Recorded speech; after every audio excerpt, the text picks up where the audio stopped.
Caramba, cresce muito rápido. Cresce bem rápido. Antes era um botão, tamanho feijão. Todo encorpadinho. Olha lá, pai. Tá conseguindo ver? Olha lá.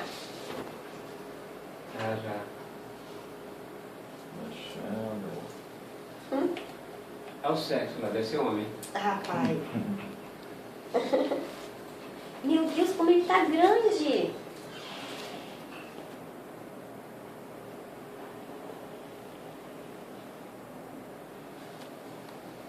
Firme.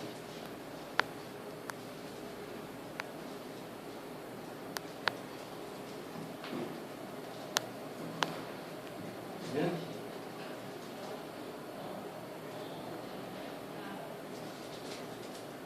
Ele tá de cabelo pra baixo? Tá de... Tá de lado, tá vendo? Tá meio de lado, atravessado. Mas essa posição muda toda hora. Toda hora, né? Eu sinto umas tremidinhas assim de vez em quando. Você acha que pode ser ele, não? Provavelmente não. Muito pequeno? Muito bem. Quando que eu começo a sentir? Aqui no meio mais ou menos você já pode sentir. 13 semanas e pouquinho, né? É. Isso mesmo.